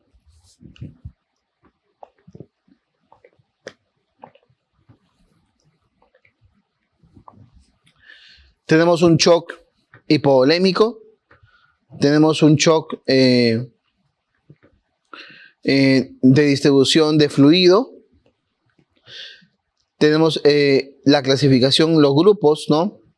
El shock de incremento de la capacidad vascular, shock cardiogénico, ya sea directamente del corazón, problema mecánico, valvular, arritmias también. Shock obstructivo extracardíaco, ¿no? Y shock distributivo. Los grandes grupos, hipovolemia, cardiogénico, extracardíaco y distributivo, ¿no? Bien. Y estas son las variables: el gasto cardíaco, la resistencia vascular sistémica, la presión de enclavamiento capilar pulmonar, la presión venosa central y la saturación venosa, ¿no?, de oxígeno. Bien. Bueno, aquí va a depender del tipo de shock. Si es el shock cardiogénico, el gasto está reducido. Si es el shock obstructivo, el gasto también está reducido. Si es el shock hipovolémico, el gasto está reducido. Solo en el shock distributivo, el gasto está aumentado. Y dentro del distributivo, el séptico y el anafiláctico. En el anafiláctico también, que es parte del shock distributivo, el gasto está aumentado. La resistencia es inversa al gasto. En el cardiogénico estará aumentada, en el obstructivo estará aumentada, en el hipovolémico está aumentado, ¿no? Y en el distributivo está disminuido, porque hay una relación inversa de la cual yo ya les había conversado anteriormente. Manejo inicial. El manejo inicial va a basarse, obviamente, en la fluidoterapia. La fluidoterapia es fundamental, la reposición del volumen sanguíneo, ¿no? Va a mejorar la presión arterial, voy a mejorar el gasto cardíaco, aumentando el volumen sanguíneo, ¿ok? Mejorar el flujo a nivel coronario, a nivel tisular, a nivel renal, que el paciente salga de la depresión miocárdica dándole catecolaminas, cortisol, mejorando su contractibilidad para que el paciente salga del estado de shock. Son muchas estrategias las que vamos a usar para manejar el estado de shock. Las causas de la disfunción o de la falla ventricular izquierda, la isquemia, acidosis, hipoxemia, hipercalemia, hiper o hipocalcemia, beriberio, algunas drogas como beta bloqueadores, calcio antagonistas, anestésicos o simpaticolíticos, ¿no? ¿Y cómo podemos optimizar? Optimizar la contractibilidad, bueno, estimulación simpática, usamos vasopresores alfa adrenérgicos, inotrópicos como la adrenalina, la noradrenalina, la vasopresina. También algunos medicamentos como por ejemplo cuando aumentan los niveles de calcio, ¿no? Levosimendan, glucagón, cortisol.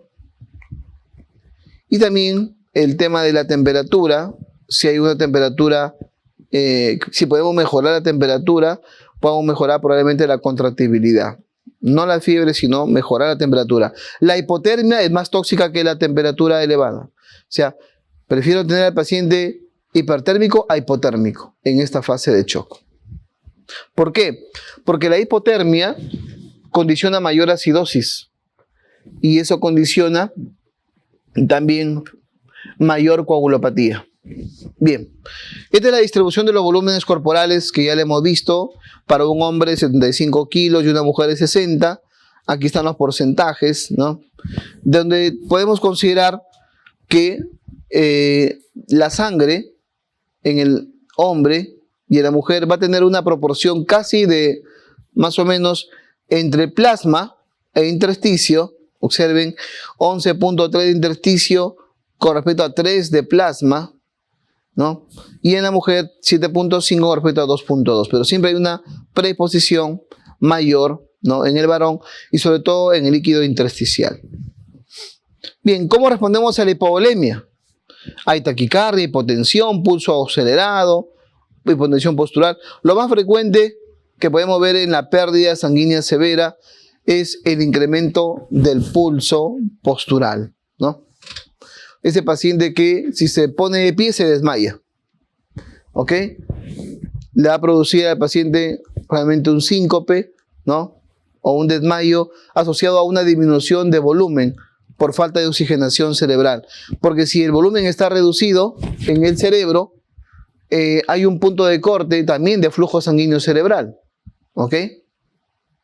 Bien.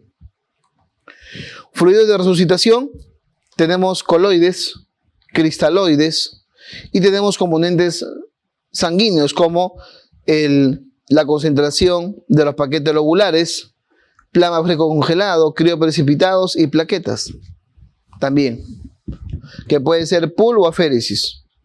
Estos productos se utilizan en el estado de shock. En el paciente que les comenté se utilizó todo esto. Utilizamos albúmina, utilizamos cloruro, paquetes lobulares, plasma fresco, crioprecipitados y también usamos plaquetas. ¿Ok? ¿Cuál es el objetivo? Los coloides van al plasma, no te olvides. El coloide va al intravascular, va a mejorar los niveles plasmáticos de la presión oncótica.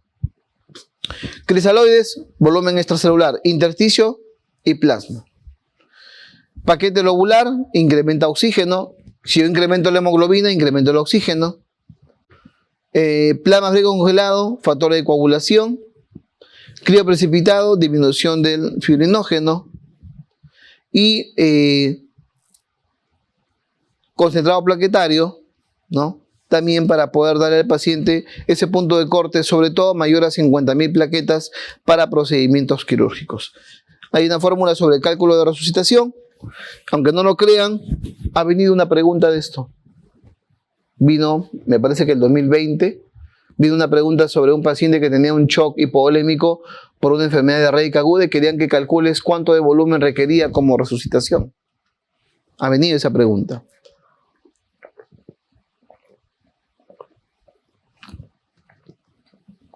Mi consejo es entender que el paciente, el bolo inicial va a ser de 30 ml por kilogramo de peso. ¿Eso qué implica? Más o menos de 1.5 a 2 litros. Es lo que va a recibir en estado de shock.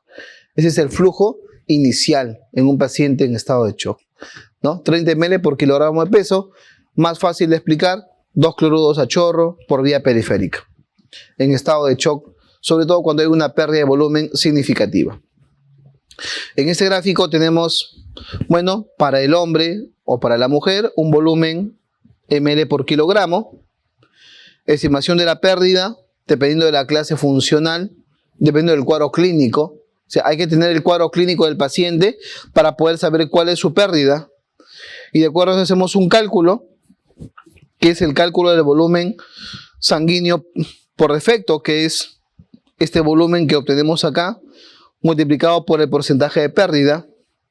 Y luego calculamos el volumen plasmático de déficit, que es el 0.6, por ese volumen calculado anteriormente, y luego estimamos cuánto le vamos a pasar de volumen, cuánto de coloide y cuánto de cristaloide. Lo interesante es que podemos considerar de que existe una relación de 1 a 1 con respecto al coloide y de 1 a 3 con respecto al cristaloide. Quiere decir que si el volumen plasmático déficit me sale, por ejemplo, 1 litro, yo puedo pasarles a 3 litros de cloruro al 9 por 1000. En esa relación, ¿ok? Sangrado agudo e hipoxemia. Miren, ¿qué pasa con un paciente que tiene una hemoglobina de 15? En la hipoxemia la hemoglobina sigue de 15, pero miren en la anemia aguda, la hemoglobina pasa a 7.5, mientras que la presión de oxígeno no varió significativamente, solo en la hipoxemia. Eso quiere decir que nosotros debemos tener una respuesta, ¿no?, de la curva de saturación de la hemoglobina que pueda compensar el estado inicial de shock hemorrágico. Hemos dicho que hay una deficiencia de oxígeno en la vía anaeróbica. En el estado de shock se produce solo 2 ATPs y se produce más lactato, ¿correcto? El gasto cardíaco tiende a hacerse reducido porque la contractibilidad se reduce en los pacientes en estado de shock. La mortalidad, ¿cómo es? La mortalidad es de la siguiente forma: mientras más lactato tengas en tu cuerpo y te demores más tiempo en eliminarlo, respuesta, más riesgo de muerte vas a tener. ¿Ok?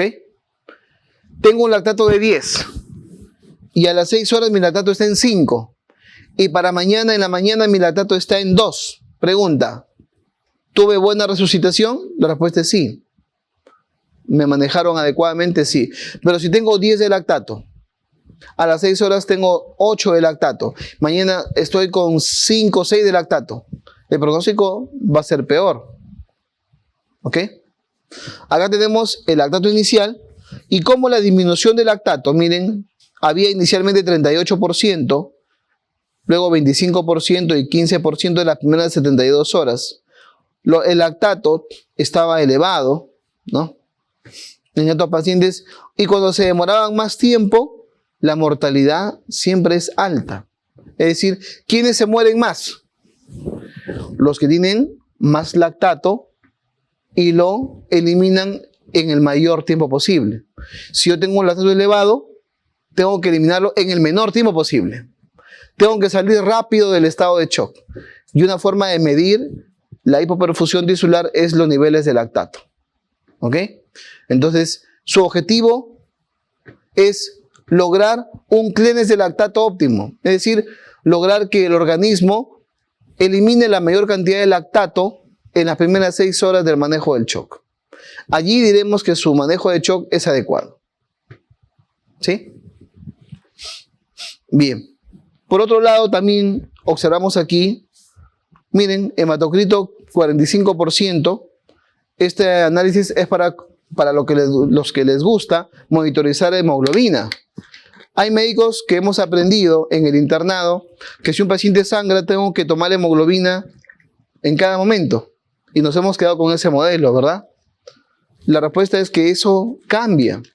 Yo puedo tener un paciente con una hemoglobina normal y que esté en estado de shock. Miren este caso. Plasma y células. Recuerden que el volumen sanguíneo es la suma de los dos. Cuando el paciente sangra, pregunta, ¿qué pierde? ¿Solo plasma? ¿Solo células o los dos? Pierde los dos. ¿Qué pasa después de una hora de hemorragia? Se ha contraído el volumen plasmático y se ha contraído el volumen celular eritrocitario. Pero miren el valor de hematocrito, sigue igual. Y eso puede confundir. Por eso no se recomienda, en las primeras 24 horas del sangrado activo, no se recomienda monitorizar la hemoglobina como un factor determinante para actuar sobre el paciente. Porque eso puede ser engañoso. ¿Ok? Lo puedes hacer sí para tener una referencia, pero no para tomar una decisión. Porque tiene que ser unidad clínica. ¿Qué pasa con este paciente que tenía hematocrito 45, pero que había perdido prácticamente la mitad de su volumen sanguíneo? Le pasamos cloruro. Miren el cloruro. Y yo le paso cloruro, solución salina, y ahora el hematocrito es 27. Y a esto le agrego sangre y regreso al hematocrito anterior. Pregunta, acá, el hematocrito de 45 bajó a 27. Bajó a 27 el hematocrito. La pregunta es, ¿realmente este paciente estaba sangrando desde ese momento o una hora antes? Una hora antes. El paciente estaba sangrando una hora antes y por eso que la evaluación clínica es muy importante. Es por eso que a muchos colegas en las emergencias se le va a los pacientes.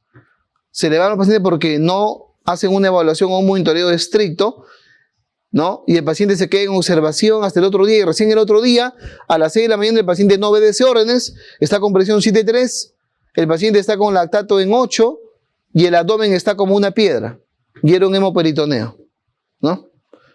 Esas situaciones se dan todos los días, en todas partes del mundo. Tenemos que actuar rápido en el diagnóstico del estado de shock, ¿ok? Monitorizando en forma horaria. Esa es la clasificación del shock hemorrágico, ¿ok?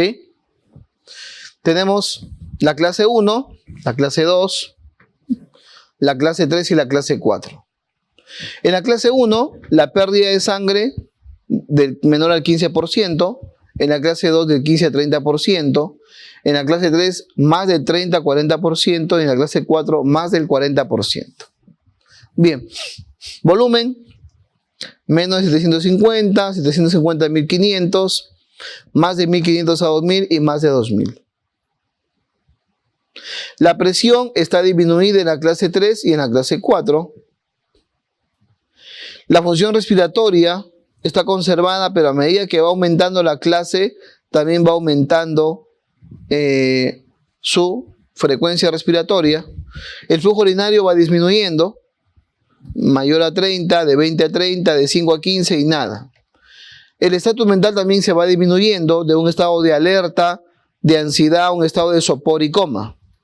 Y el flujo de reemplazo, cristaloides, cristaloide coloide, y a partir de la clase 3 y 4 puedes darle también sangre, principalmente en esas dos fases. Por tanto, la fluidoterapia, la primera elección es el cristaloide. No olvidar, la primera elección es el cloruro de sodio al 9 por 1000 o en su defecto el lactato Ringer, dependiendo de lo que se use en ese hospital. ¿Por qué? Porque si yo le doy a un paciente un cristaloide, miren, el cristaloide va de frente al medio extravascular, frente. Y el coloide, en cambio, no. ¿El coloide dónde se queda? En el intravascular. Entonces, si un paciente está en estado de shock, a ver, yo le quiero reponer quiero mejorar el estado de shock, pero quiero usar la menor cantidad de volumen porque ya ha recibido 3, 4 litros. ¿Qué le doy en ese momento? ¿Le doy 1 litro más de cloruro o le doy albúmina humana en ese momento? Como ya le pasé 4 litros y requiere más volumen, ya no le voy a dar más volumen en cloruro porque lo voy a edematizar más. En ese momento le daré oncótico, le daré coloide, le daré albúmina humana, ¿correcto? Pero al inicio, cuando llegue el paciente chocado, 7.3, ¿ahí le doy albúmina humana? No, ahí le doy crisaloide. Por eso la diferencia de crisaloide y coloide en el momento del manejo del shock. Al inicio, todo es crisaloide. Pero a medida que el paciente va evolucionando y tú requiere la necesidad de darle coloide, no siempre se da, requiere la necesidad, le puedes dar. Para disminuir la cantidad de volumen que le vas a dar, porque el coloide también es un frasco, es presentación líquida. La albúmina también viene en presentación líquida y se administra al paciente. Pero recuerda que lo que le administra, ¿a dónde va a ir? Al intravascular, a elevar la presión oncótica plasmática. ¿Ok? Bien. Crisaloide y coloides, ¿qué usar? Ya le dije, principalmente usamos acá el cloruro de sodio al 9 por 1000, que tiene cloruro de sodio 154 miliequivalentes con una osmolaridad de 308, igual al plasma, correcto, ¿no? Perfecto, a la osmolaridad plasmática. Usamos el lactato Ringer, también le proveemos menor cantidad de cloruro, una cantidad óptima de sodio, ¿no? Y también el lactato como un buffer, y logramos una osmolaridad de 273 aproximadamente. ¿Ok? Bien. Pero la principal es el cloruro de sodio al 9 por 1000. Y si yo quiero aumentar la presión oncótica, ¿qué le voy a dar? Le daré albúmina, dextrano, albúmina al 5%. Nuestro objetivo es albúmina al 20 o 25%. Entonces, cuando quiero mejorar la presión oncótica, mi objetivo es la albúmina al 25%. En el Perú tenemos presentaciones ya de 20 a 25%. ¿Ok? Vasoactivos. ¿Qué le damos al paciente?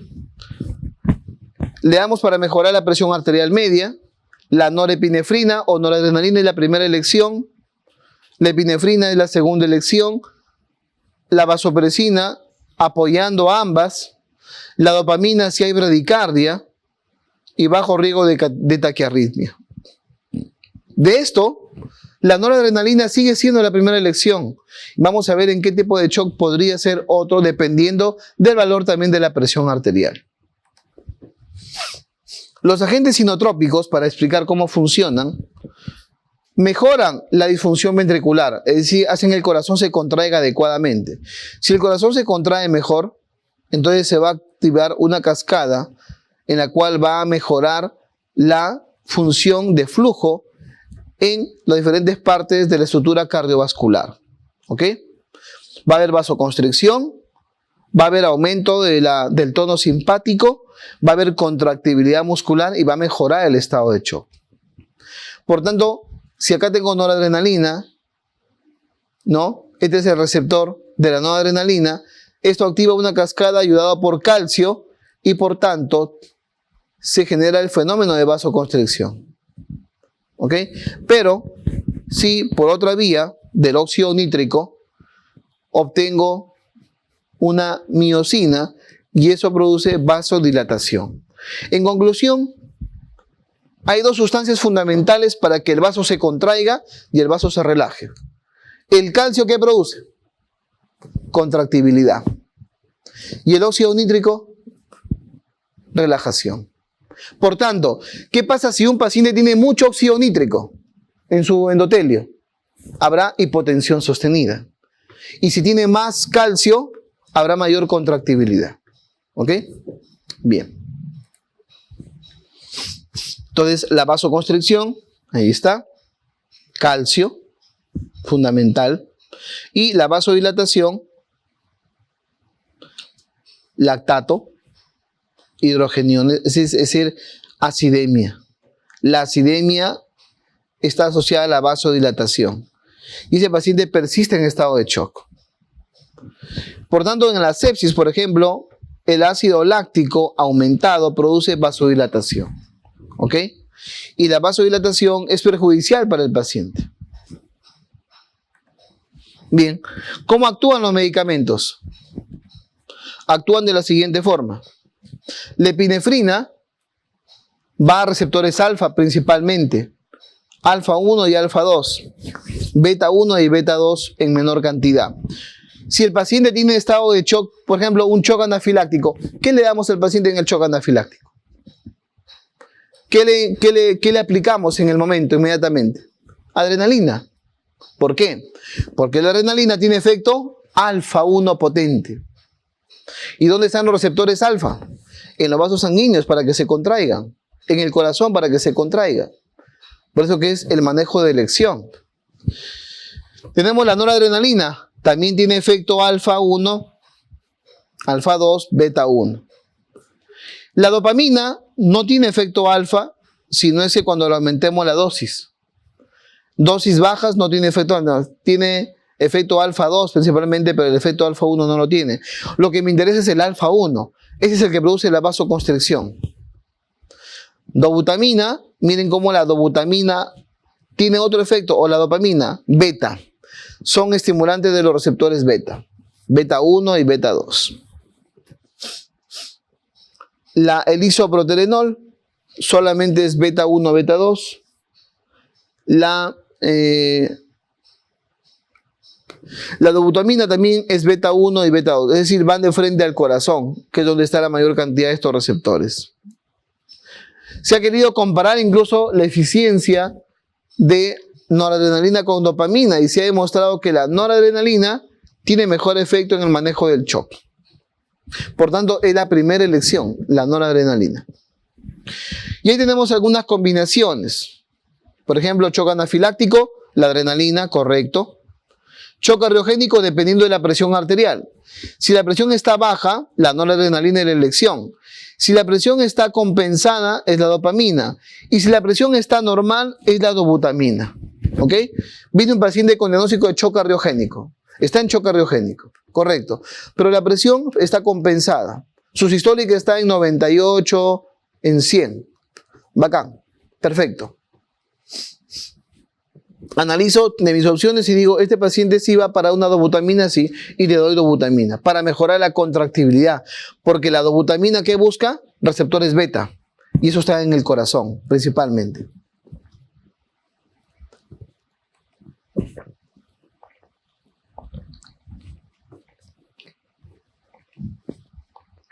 Aquí tenemos algunas características, ¿no? Por ejemplo, la presión venosa,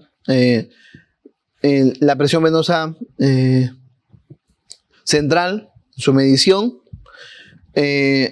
la función cardíaca, la redistribución de perfusión, ¿no? Y también algunos valores clínicos. Taquicardia, cianosis, oliguria, todo lo que va a tener el paciente. Laboratorio completo, monitoreo e imágenes como debe ser todo paciente en shock. Y esto es lo que le decía, ¿no? El objetivo es una presión arterial media. En general, ahora sí incluyen a todos los pacientes. La de 65 era para la guía de infecciones mayores de 65, pero en general es mayor a 60-65 en general en el estado de shock.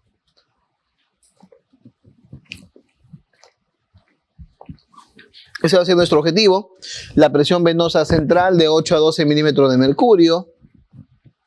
Y el índice cardíaco mayor de 2.1, ¿no? Si no, va a entrar a la clasificación de Forrester. Optimización, una hemoglobina adecuada. Doctor, la hemoglobina está en 7.5. ¿Estará bien? Por supuesto. Si ya no hay signo de sangrado, ya no requiere transfundir más sangre al paciente. Si no hay otra condición clínica que no lo necesite, como un coronario o un paciente con lesión cerebral aguda, ellos sí requieren un poco más de hemoglobina, pero un paciente promedio no lo requiere.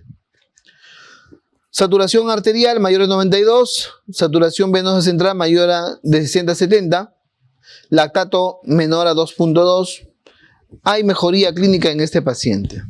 Revertir encefalopatía y mejorar la función urinaria más de 0.5 ml kilogramo por hora. Bien. Muy bien.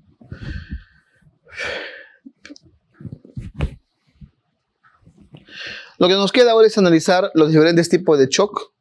Vamos a hacer un pequeño break de unos minutos, ¿ok? Y luego entramos ya a analizar lo que hemos estado conversando, pero dirigido a cada tipo de shock en los pacientes, ¿ok? Retomamos en unos 10 minutos como máximo. Gracias.